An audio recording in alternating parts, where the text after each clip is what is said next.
Ya, Zul, melihat kepada perkembangan terbaru kerusi-kerusi di beberapa negeri ini, nampaknya semakin banyak kerusi boleh kita gelar sebagai hot seat kerana ada kerusi yang menyaksikan kejutan, ada kerusi yang banyak berlaku perkara yang kita tak sangka, tapi ada lagi beberapa kerusi yang sudah masuk keputusan rasmi seperti yang anda boleh lihat di belakang saya ini P135 Alur Gajah. Kerusi yang banyak kita bincangkan sebelum ini, ada pertembungan katanya 3 tokoh-tokoh yang terkemuka. Mereka ini dikagumi atas sebab-sebab yang berlainan. Tapi apapun, rakyat di situ sudah pun bersuara. Kita turun ke Alur Gajah tempoh hari untuk bersiaran Awani 7.45. Banyak soalan kita tanyakan. Akhirnya pada saat ini, jam 12.07 tengah malam, persoalan itu sudah pun dijawab oleh pengundi di Alur Gajah. Mereka mahu Adli Zahari untuk mewakili mereka. Adli Zahari menang dengan majoriti yang tidak begitu besar, tidak begitu selesa, tapi jumlah undinya 28,000 lebih. Majoriti yang paling tipis kita lihat setakat ini, 890 mengalahkan Datuk Seri Rezwan Yusof Pak Wan dan juga calon muda yang dikatakan sangat berpotensi, Syahril Hamdan. Adli Zahari sebelum ini adalah satu-satunya adun PH yang menang pada PRN Melaka tatkala pakatan itu kecundang dalam PRN Melaka yang lepas. Jadi kita lihat majoriti yang agak tipis, 890. Kerusi ini dimenangi pada PRU 14 oleh Datuk Seri Rezwan Yusof dengan majoriti kira-kira 7,000 undi.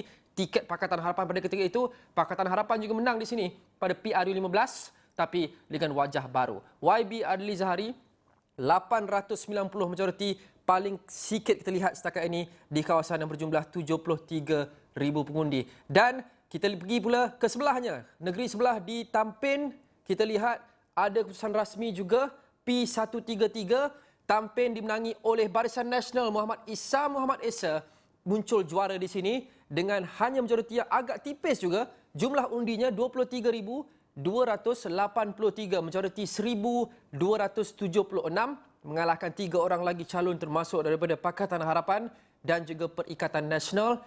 BN memenangi Tampin, P133 PH menang Alur Gajah di Melaka. Ada lagi kerusi saya fahamkan di Borneo pula selepas ini. Adakah di Borneo ataupun di Semenanjung?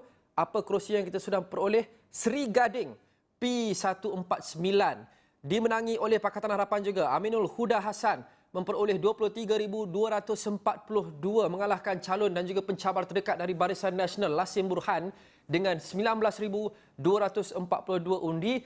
Agak rapat antara 3 calon ini, PH, BN dan juga PN yang diwakili oleh Zanariah Abdul Hamid yang memperoleh kurang sedikit undi daripada calon di tempat kedua, 23,000, 19,000 dan 18,000 masing-masing. Agak sengit, tapi PH akhirnya muncul juara di sini melalui Aminul Huda Hassan, wajah lama. Majoritinya 4,000.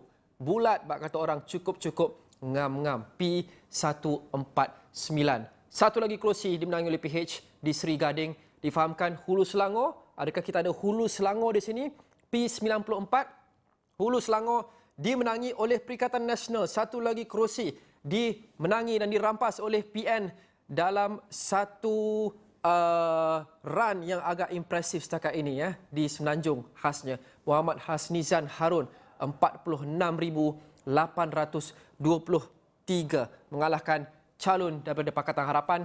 Agak tipis di situ, Satya Prakash Nadarajan tidak berjaya untuk mencabar Hasnizan Harun dan Mohan Tangarasu berada di tempat ketiga yang jauh. Kita lihat ini adalah perlumbaan 2 kuda, 2 horse race di Hulu Selangor antara PN dan juga PH yang akhirnya menyaksikan PN muncul juara melalui Hasnizan Harun. Majoritinya sekali lagi tidak begitu selesa. Banyak kerusi kita saksikan 4-5 penjuru dan majoriti semakin kecil kita lihat. Tapi apapun, kemenangan tetap kemenangan. Tahniah kepada Hasnizan Harun dan Perikatan Nasional di P94 Hulu Selangor. Dan kita mahu pergi ke selatan tanah air, difahamkan di Johor. Ada satu lagi kerusi, kuat BN juga sudah dapat keputusan rasminya iaitu P140 Segamat. Menang kepada Pakatan Harapan. Yunus Waran Ramaraj berjaya mengalahkan Barisan Nasional Ramasamy Mutusamy yang memperoleh 17,768 undi dan juga calon Perikatan Nasional di tempat ketiga 8,385 dan calon Parti Pejuang Tanah Air yang pertama saya kira yang berjaya memperoleh jumlah undi 4 angka. Yunus Waran Ramaraj menang P140 untuk Segamat dengan majoriti yang agak sihat di sini 5,700 undi, 5,669. Segamat bertukar merah P140 milik PH. Sekijang, saya difahamkan adakah kita ada Sekijang P141 juga menyaksikan kemenangan dicatatkan oleh Pakatan Harapan. Zaliha Mustafa berjaya mengalahkan calon dari Barisan Nasional dan juga Perikatan Nasional. Barisan Nasional khasnya dengan majoriti yang sekali lagi agak tipis. Zaliha berjaya memperoleh hampir 19,000 undi. BN memperoleh lebih sedikit daripada 17,000 undi. Diikuti oleh Perikatan Nasional, sudah jarak sikit di situ, 11,612. Dua calon lagi Parti Warisan Sabah antara segelintir saja kerusi yang mereka cabar di sini. Muhammad Zuhad Ahmad walaupun kecundang, kita lihat Zaliha Mustafa muncul juara di Sekijang P141174 milik PH. Satu lagi kerusi yang agak panas dan agak terkenal dari segi tokoh yang berada di situ daripada dalam standingnya di Pakatan Harapan. Kulim Bandar Baru, Safudin Nasution Ismail tewas di Kulim Bandar Baru dengan majoriti yang agak besar. Satu lagi kerusi yang berjaya dirampas oleh Perikatan Nasional. Kerusi yang agak kuat untuk Datuk Seri Saifuddin Nasution.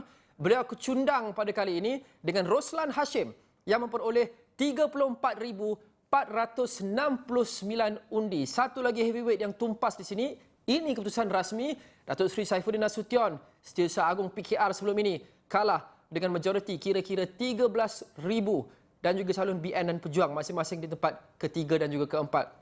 13,061. Kerusi yang dianggap kerusi agak kuat untuk Pakatan Harapan. Satu lagi tumpas dan tewas dan jatuh ke tangan Perikatan Nasional. Gelombang PN setakat ini yang kita saksikan agak signifikan. Bagaimana dengan satu lagi kerusi kubu kuat Pakatan Harapan?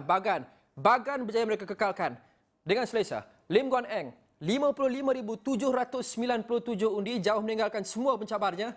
Perikatan Nasional, LNO, 606,149. BN Tan Chuan Hong, 5385. Dan calon Parti Berjuang Tanah Air, GTA, Muhammad Hafiz Abu Bakar. Guan Eng menang dengan selesa sini. Mari kita lihat majoritinya di situ. Kira-kira 40,000 lebih. Mungkin 49,000 berdasarkan perkiraan congak saya. Adakah kita boleh keluarkan details dan perinciannya? Ya, majoriti 49,648. Kerusi kekal, kerusi kuat ini kekal. Merah, kekal di tangan Pakatan Harapan. Tapi kita saksikan beberapa upset. Selepas Alustar kita saksikan juga di Kulim Bandar Baru kalah. Tapi Lim Guan Eng berjaya mengekalkan Pakatan Harapan, berjaya mengekalkan Bagan. Kita lihat race bar di sebelah ini, 112 destinasinya, 220 kerusi yang dipertandingkan di peringkat parlimen. Masih lagi belum ada satu kumpulan yang dekat pun dengan 112.